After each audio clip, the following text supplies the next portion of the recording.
જય હનુમાન દાદા. નાહી ધોઈને તૈયાર થઈ ગયા ચા ભાખરીનો નાસ્તો કરવા માટે.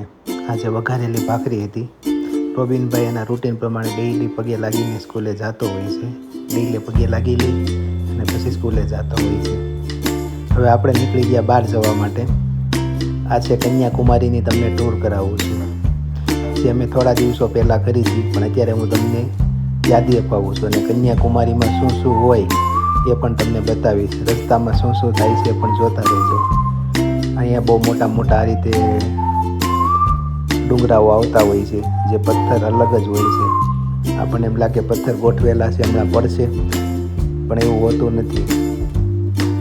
આ રીતેના અહીંયાના રસ્તા હોય છે. રસ્તા પણ સારા છે. કોઈ પણને બાય રોડ આવવું હોય તો એ ખૂબ જ સારું છે. ઓલ ઇન્ડિયામાં બાય રોડ ક્યાંય પણ જવું હોય તો અત્યારે સારું છે. બાય રોડ જઈ શકાય છે કાર લઈને. આપણે કાર ડ્રાઇવિંગ કરતાં આવતા હતા ત્યાં રસ્તામાં મેઘધનુષ જોયું તો થયું ચાલો એનું શૂટિંગ ઉતારી લઈએ. મેઘધનુષનું શૂટિંગ ઉતાર્યું અને કર્ણાટક, કેરળ, તામિલનાડુમાં નાળિયેરની તો વાત જ પૂછવાની નહીં.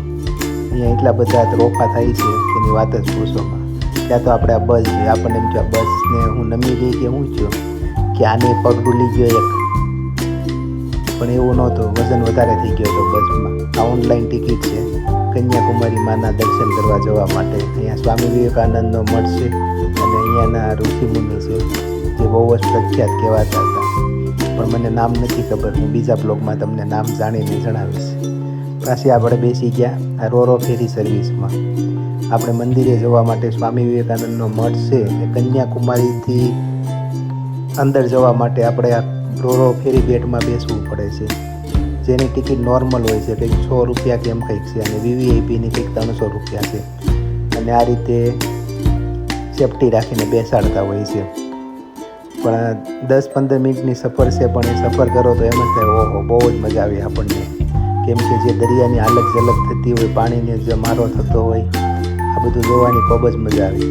આવું જોતાં જોતાં આપણે આ મંદિરે પહોંચી ગયા. આ મઠે આપણે જવાનું છે.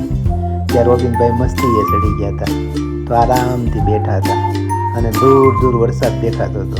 ત્યાં તો થોડી વાર થઈ કે તો વરસાદ થઈ ગયો ચાલુ અને બધા એન્જોયના મૂડમાં હતા તો એન્જોય કરતા હતા.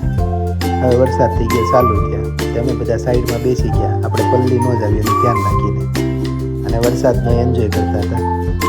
આ રીતે વરસાદ આવતો હતો અને અહીંનો માહોલ હતો. તો રોબિનભાઈ કે ચાલો ટીવી હવે આપણે જઈશું. વરસાદ રહી ગયો છે. વરસાદ રહી ગયા પછી અમે જવાની તૈયારી કરતા હતા.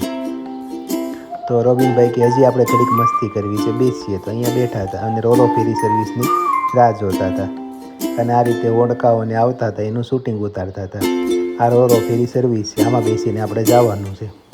આમાં બેસીએ એટલે આપણે પાછા દરિયાના કાંઠે પહોંચી જઈશું અને બધાને આવવું હોય તો આમાં બેસીને જવાનું હોય છે. બધા એકવાર વિઝિટ કરજો. ખૂબ સરસ છે કન્યાકુમારી. દર્શન કર્યા જેવું છે અને નાહવાની પણ મજા આવે એવું છે દરિયાકાંઠે. આ રીતે હાલક ઝલક થતી હોય છે અને પાણી પણ હિલોરા લેતું હોય છે. આવજો, ટાટા. હવે તમને બીજા બ્લોગમાં બતાવીશ.